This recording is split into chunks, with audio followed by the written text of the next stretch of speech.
Last Sunday night on Hannity's America, we aired this exclusive video that will change the global warming debate forever. Our cameras caught limousine Learjet liberal Al Gore getting off a private plane. That's right, a private jet.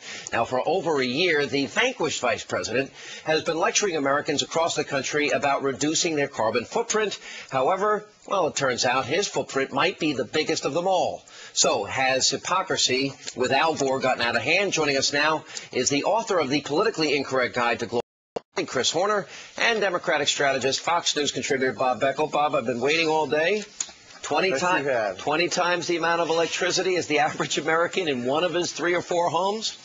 And now there he is 2 weeks ago on a 1977 G2B, one of the least fuel-efficient jets in the sky, from Nashville to Camarillo to, and this is only one leg, to San Francisco. I know you're going to defend it.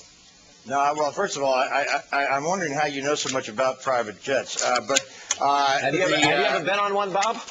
I have been on one, What yes, a as a matter of shock. fact.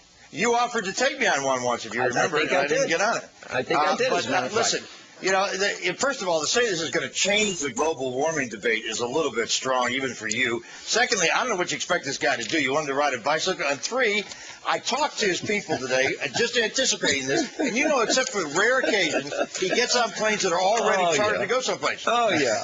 Well, wait a minute. Well, we did a little bit of homework for this expose, Bob, and we actually found nearly 120 commercial options that were available for Al Gore's particular trip here. Now, look, here's the point. It's funny you mentioned riding the bike, because if you look at his video, An Inconvenient Truth, he recommends we ride a bike and walk to work. As part of his concert series this summer, he suggests we air dry our laundry and build homes out of straw. So I'm thinking, you know what, Bob? Even you, I love dearly, even you are going to walk off this show, shake your head and say, you know what, I can't defend this. Well, I got to tell you, the latest addition to my straw house has been really successful. Look, you know, whenever you get yourself in a situation like this, it's like Edward's haircuts. You set yourself up, and you're going to get hit on hypocrisy. But I got to tell you something, man. This guy has so thumped you guys on the other side, and you continue to pick on him. All right. That go to flight, Chris Warner. by the way, that flight was somebody was going there anyway. So why not take a ride? Okay, Arianna Huffington said that to me once too. You know something, Chris? Arianna Huffington, she told me once, I only use a private plane if it's going there anyway. Robert F. Kennedy Jr. doesn't want wind farms outside the Kennedy compound. He flies in private planes. They all lecture Americans about, we got to reduce our carbon footprint. I'm thinking their whole movement's going to fall apart because of this hypocrisy, don't you think? Every year the sky continues not to fall, it probably is more likely their movement will fall apart. First, I love Bob's question. What do you want the guy to do? What he demands we do? Of course not, Bob. We don't qualify for the Messiah exemption. Did he ever say nobody should ever take a private plane? Okay, I let you speak. I let you speak. Did he ever say nobody should ever take a private plane? Bob, stop emitting. Sean, what this is about is the moral imperative of other people behaving a particular way. You're not answering my question. The old Onion poll, about 98% of Americans think that other people ought to take more public transportation.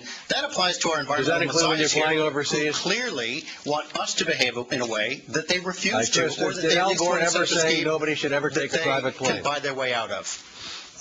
Maybe you don't want to answer me. I'm sorry, is that you, Alan? Yes. Did Al Gore ever say nobody should ever fly a private jet? And he said we should ride bicycles. He said we should do a lot of things. You do have to fly sometimes, and sometimes you have to get to a place Sometimes is a wonderful word, Alan. And by What the we're way, talking about you're here ignoring the is fact. a lifestyle. See, you want to make this messianic complex Chris, that says I should be able to fly. His book says fly right. Can I please get a question out so everybody can be quiet? Chris, you don't want to answer a question. You want to make this about Al Gore. You want the truth? You can't handle the truth. You want to keep talking, but please allow me to ask you a question since you're a guest and I'm the host. Answer.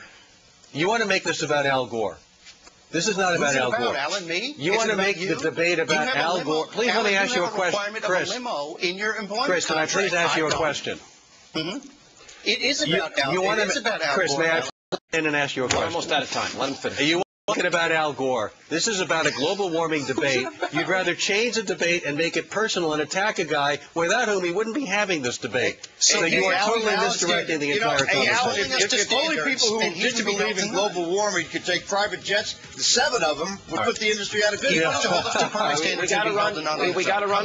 This segment was not about global warming. The segment was about hypocrisy. And Al Gore does say, it was one of his recommendations, fly right. Does not end the global warming debate. And coming up, breaking news in the Madeleine McCann case.